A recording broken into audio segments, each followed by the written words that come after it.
It's time for another Dice Tower review with Zee Garcia.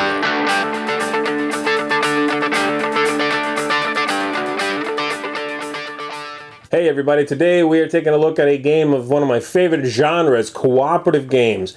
And this is a fairly new, fairly simple one. I'm talking about the Grizzled here. In the Grizzled, you are all in World War I. You are brothers in arms, and you are trying to survive the war and come home together. And the game is going to represent all of that, your struggles, through some card play, some card collecting. Let me show you how it works, and then I'll tell you what I think of the Grizzled.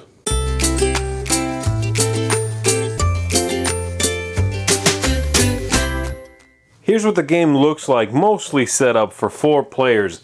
The objective of the game is to cooperate together and get through these cards, which are going to be sitting on this peace card, and reveal the peace card and have empty hands before the cards that are sitting on this card, the monument card, have all moved over to this pile, revealing that card, which is a game over. And that's one way to lose, and the other way to lose is if someone has too many traumas basically in front of them, too many cards which will be played here next to their characters.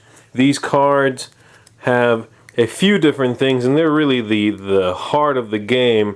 Each one's going to show typically a landscape and then a figure. And so we have rain, we have night, and we have snow, and these are the hazards. And then we have, they're called threats in the game. And then we have the gas mask, the bullet, and there's a whistle as well, which is there, and which signifies the beginning of a battle. Besides that, some cards obviously have different combinations. This is 2 landscapes, but no symbol. I'll get to these in 1 second. And then some of them have several symbols up here, but no landscape, which can be a little bit tricky actually, because the no landscape cards sometimes trick you up and trip you up and look like a landscape. This one's actually nothing. It's just the 3 symbols in this card that matter. But anyway, we shuffle all this. We put them here. We put 25 of the cards from the deck in this pile, and then you are ready to begin. Each player has been dealt a character card at random and has been given 2 of these support tokens. One right and one left. I'll just steal this one for now. A right and a left token, and then 1 more randomly from the leftover ones. Okay? And then you're going to get those. You're going to hide them from everyone. Only you have access to those tokens. And then the game can begin with whoever the star player is who's going to have that token there. Each round you're going to go through the same 4 phases of the game, and they are represented here on this game aid. Let me give my friend here his token back. There we go. And so they are preparation, mission, support, and then morale drop, okay? So during preparation, whoever the leader for the round is going to decide how many cards they're going to take from this deck and pass out amongst all the players. And so for the beginning of this round, I am the star player. I'm going to say 8, and starting with myself, I'm going to deal out 8 cards from the top of the deck. There we go, right? 2, 4, 6, 8, yeah. And that's it. Obviously, the more cards you deal out, the more you are burning through this pile, but the harder you make the round for yourself, and you'll see why in a moment. Next up is the mission itself, and on this, in this phase, you are going to get 1 of these actions per turn. Every time you're up, you do 1 of these actions. The first thing you can do is you can play a trial card, which is very simple. You take 1 of these cards you've been dealt, and you can play it out into what the game calls no man's land, like so. That could be my turn. And then it's the next player's turn. Another action they can take is they can use a good luck charm. A good luck charm is shown on the character cards, and as you can see on this side, it's missing. And what it simply means is you can turn over the good luck charm to cancel 1 card of whatever type you cancel in no man's land, okay? Next up, you can use a speech. These are not in game yet, but they will come into the game as the leader token moves around. As soon as it leaves you, then you get a speech token, and you can discard one out of the game permanently to name a threat. So you could say snow, and everybody, including you, could take a snow card from their hands and discard it out of the game. Now, realize that there's no discussion in this game of what's in people's hands. You can't tell anybody else what you're holding.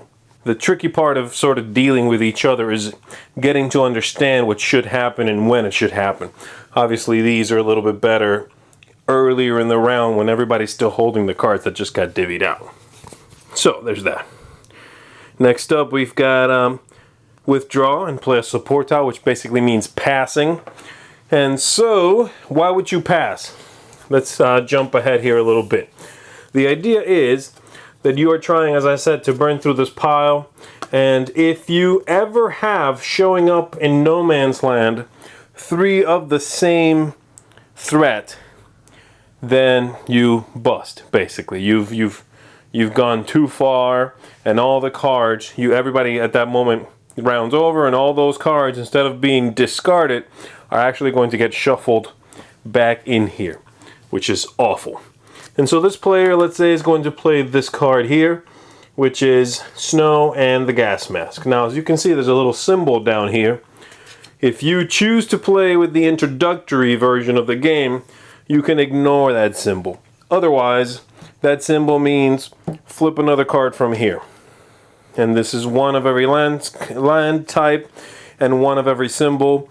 The worst card in the game. All right. So as of right now, we have 2 rain, we have 2 snow, 2 gas masks, and 2 bullets. And it is this player's turn. They are going to actually flip over their card to use their lucky charm. Because, well, it seems like a really, really good time to do that. And they're going to cancel this card. It's got what they needed to cancel, so it's gone. And then it's the next player's turn. Now they could play one of these cards. These cards are played on yourself, and they basically give you some negative effect.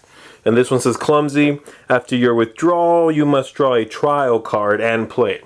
So whoever has clumsy, even after they pass, then they draw a card and add it to no man's land, or give it to themselves if it's one of these cards.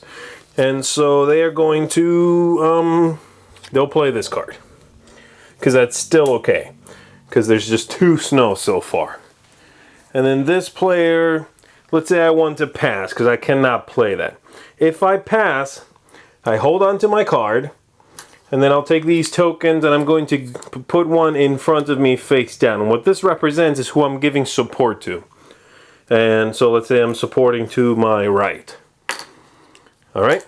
And then everyone will eventually pass, which is it's called withdrawing and playing support tile. Once that happens, assuming we did not go over the symbols here, then we flip all those tiles over. We go to the next phase, support, and we see if anybody got the majority of them. And so let's say this character played that one, and this character played that one, and this character played that one. Then we flip them over, and they'll all move where they're supposed to. So I said right, it goes there. They said left, comes here. They said left, goes there. They said left, goes there. That player got 2. They got 1. I got 1. They have the most. They have one of 2 things they can do if you get the most. By the way, if no one gets the most, nothing happens. And you do keep these new tokens. But basically, if you got the most, you can do one of 2 things. You can get rid of 2 of these cards in front of you, up to 2. You can just wipe them away. Or you can give yourself back your good luck charm, assuming you spent it. These are very, very dangerous, because if you ever have, at the end of a round, 4 of those lightning symbols, we've lost the game. That's the other way to lose the game. And so that's support. And then after that comes morale drop.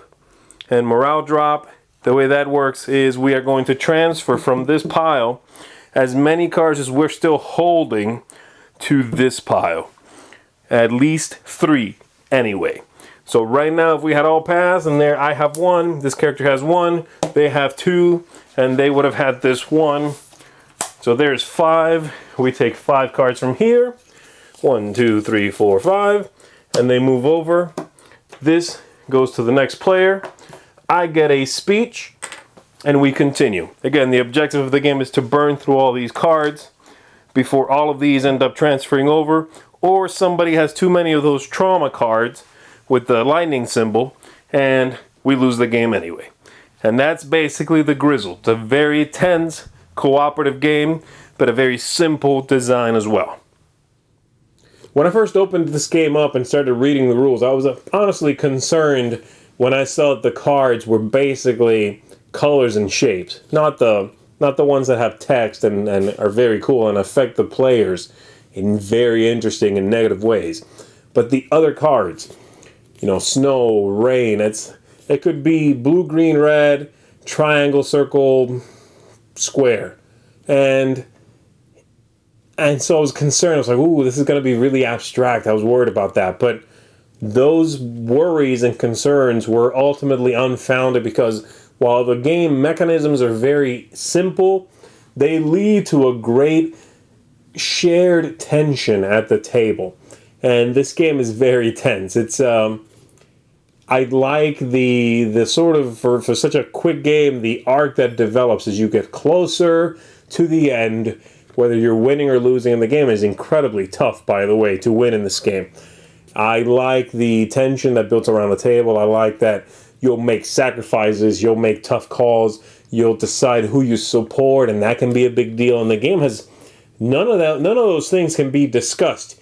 You cannot say, I'm supporting so-and-so. There's a lot of things you cannot say in the game, which leads to that tension. And if you let it, the game will become a rich experience, shared by the players. And again, the mechanisms are just a framework for what comes out of it. So obviously, if you can't tell, I'm a big fan of the game. I thought the Grizzled was a really nice surprise this year. It's been getting a lot of love anyway, and I thought I would give it some love as well. The Grizzled is a really solid card game, cooperative game with an interesting theme. It's nice, it's original, hasn't been done in a co-op as far as I know. Definitely not done like this anyway. It's got amazing artwork. It's just a really solid package. If you like co-ops at all, if you like this theme, even if you just want to try something different, then I think you need to check out the Grizzled. This is a gem in a little box for sure. Check this one out, folks. It plays well with 5 players, 4 players. I recommend the higher numbers. 2 and 3, not as well, but still a really great package. The Grizzled, check this one out for sure.